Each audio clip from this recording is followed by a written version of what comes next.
Kemenkes. Nama Solvian Jai, NIM 2902150114, Prodi Akuntansi, mata kuliah Perekonomian Indonesia. Saya akan menjawab pertanyaan pertama. Jelaskan klasifikasi tenaga kerja di Indonesia menurut Undang-Undang Tenaga Kerja Nomor 13 Tahun 2003. Dalam Undang-Undang Nomor 13 2003 tentang Perlindungan Tenaga Kerja, pengertian tenaga kerja adalah setiap orang yang mampu melakukan pekerjaan guna menghasilkan barang dan atau jasa, baik untuk memenuhi kebutuhan sendiri maupun untuk masyarakat. Tenaga kerja merupakan kelompok usia 15-64 tahun, sedangkan bukan tenaga kerja di usia kurang dari 15 tahun dan lebih dari 64 tahun.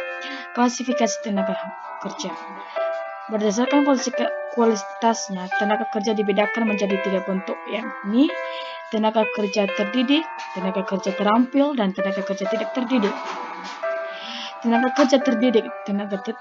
Kerja terdidik adalah tenaga yang memiliki suatu keahlian dalam bidang tertentu. Mereka memiliki keahlian tersebut dengan cara sekolah di pendidikan formal atau pendidikan non-formal. Tenaga kerja terampil. Tenaga kerja terampil merupakan tenaga kerja yang memiliki keahlian dalam bidang tertentu dan juga pengalaman. Tenaga kerja terdidik kebutuhan latihan secara berulang-ulang sehingga mampu menguasai pekerjaan tersebut. Tenaga kerja tidak terdidik. Tenaga kerja tidak terdidik adalah tenaga kerja kasar yang hanya mengandalkan tenaga saja.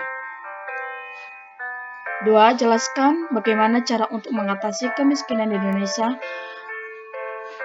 Memfokuskan investasi. Cara mengatasi kemiskinan. Memfokuskan investasi di bidang perkembangan sumber daya manusia, khususnya pendidikan dasar. Menyusun kebijakan yang mengarah pada stabilitas ekonomi dengan menunjukkan bahwa pertumbuhan ekonomi dapat tercepat dan hasilnya bisa terdistribusikan pada seluruh lapisan masyarakat secara adil. Menciptakan lingkungan kompetensi yang fair bagi usaha kecil dan jalan merobohkan struktur yang monopolistik dan anti persaingan. Meningkatkan akses kelompok ekonomi kecil terhadap berbagai sumber daya ekonomi, yaitu terutama modal tanah serta informasi dan teknologi. Lanjutan, melakukan deregulasi terhadap komoditi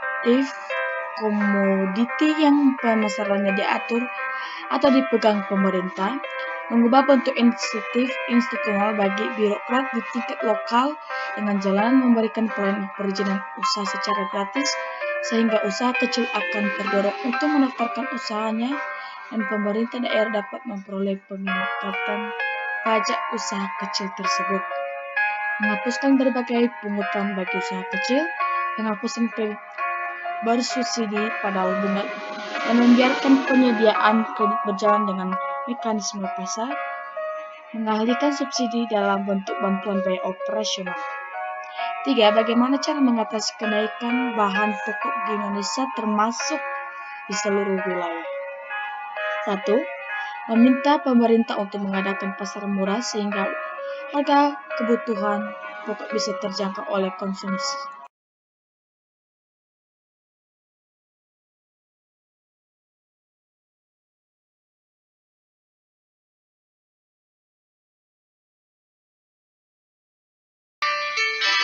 Konsumen yang kelas bawah atau masyarakat miskin, khususnya untuk kebutuhan pokok daging sapi, ayam gula, minyak goreng, dan telur. 2. Adanya program operasi pasar yang dilakukan 2-3 bulan sekali, terutama pada saat menjelang Lebaran. 3. Memperbaiki sarana dan prasarana yang kurang memadai dalam distribusi agar selama menyalurkan barang produksinya tidak terjadi keterlambatan gangguan sehingga tidak terjadi pengurangan kebutuhan pokok di berbagai wilayah. 4. Pembagian stok barang kebutuhan pokok disebarkan secara merata di berbagai daerah, terutama di daerah terpencil yang jauh dari kepadatan kota dan keramaian kota. 5.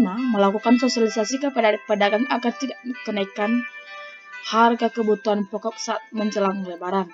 6. Melakukan pengawasan terhadap pedagang yang sengaja menaikkan harga kebutuhan pokok.